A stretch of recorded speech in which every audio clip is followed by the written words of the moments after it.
দেখি শুনি, স্মৃতিতে জমা রাখি আগামী প্রজন্মের জন্য। বিশ্বাস রাখি শুকনো ডালের ঘর্ষণে আগুন জ্বলবেই। ভবিষ্যৎকে জানার জন্য আমাদের অতীত জানা প্রয়োজন।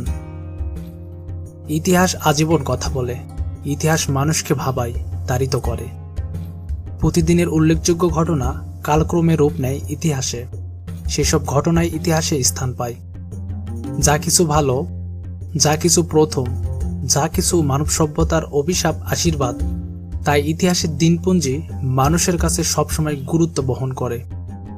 এই গুরুত্বের কথা মাথায় রেখেই ভ্রমণ পিপাসু আজকের পর্বে দেখবেন আহসান মঞ্জিলের গৌরবময় ইতিহাস ও স্থাপত্য কলা, কিভাবে আসবেন, সময়সূচি ও খরচ সহ ভ্রমণের সকল খুঁটিনাটি তথ্য।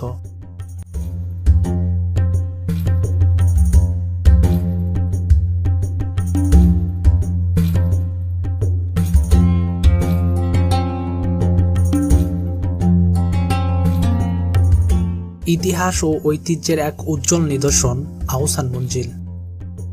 ঢাকার নওয়াব পরিবারের প্রধান আবাসস্থল ছিল এটি, যা ইতিহাসের একটি জ্যান্ত প্রতীক হিসেবে পুরান ঢাকার বুকে আজও মাথা উঁচু করে দাঁড়িয়ে আছে। নবাব পরিবার তো বটেই, একসময় বসবাসরত নবাব এবং তার উজির, নাজির সেনাপতিদের ব্যবহৃত পোশাক, ঢাল তরোয়ার, কামান সহ বিভিন্ন অস্ত্র, থালা বাসন, আসবাবপত্র সহ নানা রকম চোখ ধাঁধানো জিনিস রয়েছে আহসান মঞ্জিলে।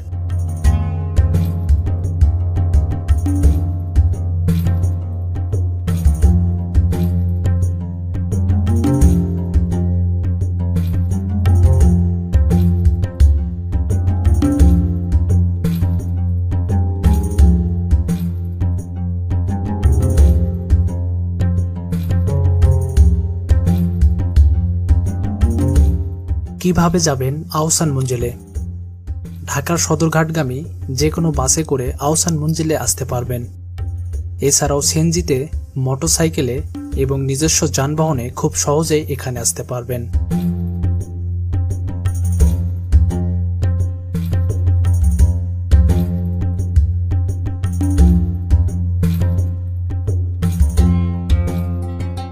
আহসান মঞ্জিল প্রতি শনিবার থেকে বুধবার সকাল 10টা থেকে সন্ধ্যা 6টা পর্যন্ত খোলা থাকে।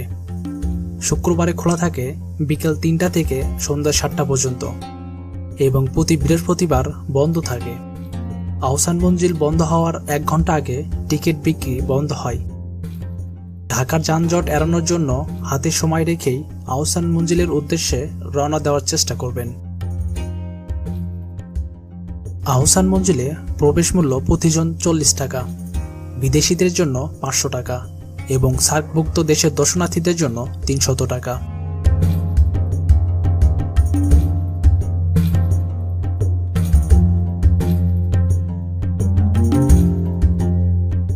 চলুন এবার জেনে নেওয়া যাক আহসান মঞ্জিলের ইতিহাস। আহসান মঞ্জিল পুরান ঢাকার ইসলামপুরের কুমারটুলি এলাকায় বুড়িগঙ্গা নদীর তীরে অবস্থিত। এটি পূর্বে ছিল ঢাকার নবাবদের আবাসিক প্রাসাদ ও জমিদারির সদর কাছারি। বর্তমানে এটি জাদুঘর হিসেবে ব্যবহৃত হচ্ছে। এর প্রতিষ্ঠাতা নওয়াব আব্দুল গনি। তিনি তার প্রিয় পুত্র খাজা আহসানুল্লাহর নাম অনুসারে এর নামকরণ করেন আহসান মঞ্জিল।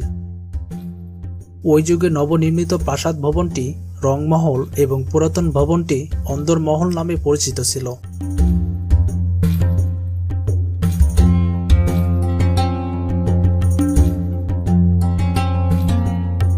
1859 খ্রিস্টাব্দে আহসান মঞ্জিলের নির্মাণ কাজ শুরু হয়ে 1872 খ্রিস্টাব্দে তা শেষ হয়। আহসান মঞ্জিল কয়েকবার সংস্কার করা হয়েছে। এখন এটি বাংলাদেশ জাতীয় জাদুঘর কর্তৃক পরিচালিত একটি জাদুঘর।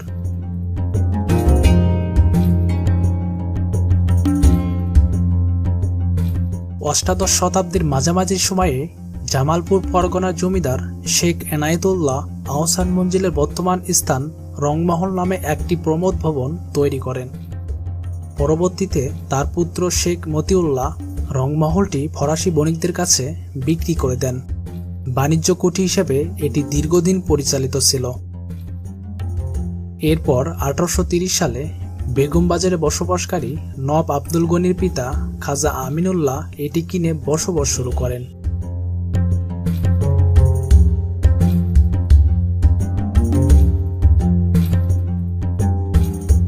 এই বাসভবনকে কেন্দ্র করে Khwaja Abdul Ghani Martin and company নামক একটি ইউরোপীয় নির্মাণ ও প্রকৌশল প্রতিষ্ঠানকে দিয়ে একটি মাস্টার প্ল্যান তৈরি করান, যার প্রধান ইমারত ছিল আহসান মঞ্জিল।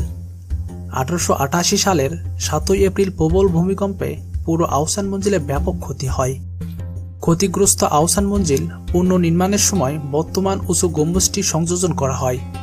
পুনর্নির্মাণ ও মেরামতের জন্য রানীগঞ্জ থেকে উন্নত মানের ইট আনা হয়েছিল। সে সময়ে ঢাকা শহরে আহসান মঞ্জিলের মতো এত জমকালো ভবন আর দ্বিতীয়টি ছিল না। এর পাশাদপরি গম্বুজটি শহরের অন্যতম উঁচু চূড়া হওয়ায় তা বহুদূর থেকেও সবার দৃষ্টি আকর্ষণ করত। 1897 সালের 12 জুন ঢাকায় আবার ভূমিকম্প আঘাত হানলে আহসান মঞ্জিলের ব্যাপক ক্ষতি হয়। আহসান মঞ্জিলের দক্ষিণের বারান্দা সহ ইসলামপুরের রোড সংলগ্ন নহবতখানাটি সম্পূর্ণ ভেঙে পড়ে। পরবর্তীকালে নবাব আহসানুল্লাহ তা পুনর্নির্মাণ করেন।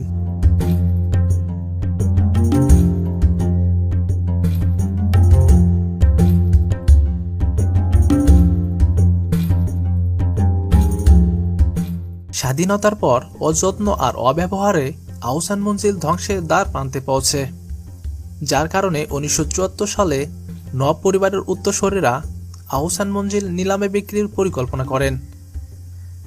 সরকারের ভূমি প্রশাসন নিলাম বিক্রির প্রস্তাবটি চূড়ান্ত অনুমোদনের জন্য তৎকালীন প্রধানমন্ত্রীর কাছে পেশ করেন, কিন্তু প্রধানমন্ত্রী আহসান মঞ্জিলের স্থাপত্য সৌন্দর্য ও ঐতিহাসিক গুরুত্ব উপলব্ধি করে এটি নিলামে বিক্রির প্রস্তাব নাকচ করে দেন।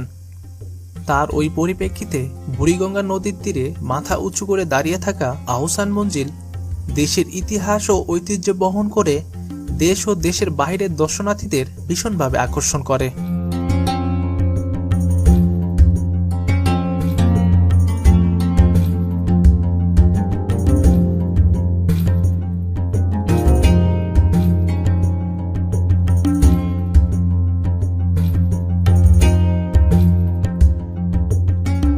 ঢাকার বিজয় সরণিতে অবস্থিত বাংলাদেশের সবচেয়ে আধুনিক জাদুঘর বঙ্গবন্ধু সামরিক জাদুঘর। অত্যাধুনিক প্রযুক্তি দিয়ে সাজানো হয়েছে এই জাদুঘরটি। এই জাদুঘরের ফুল ভিডিও আমাদের চ্যানেলে দেওয়া আছে। এই ভিডিওর ডিসক্রিপশনে লিংক দেওয়া থাকবে।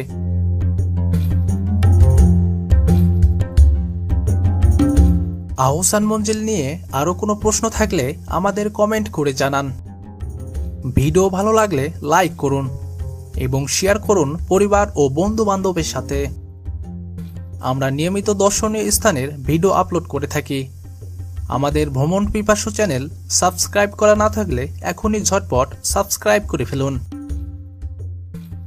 আজকের মতো এ পর্যন্তই। পরের পর্ব দেখার আমন্ত্রণ জানিয়ে আজ এখানেই শেষ করছি। সবাই ভালো থাকুন ও নিরাপদে থাকুন। আসসালামু আলাইকুম।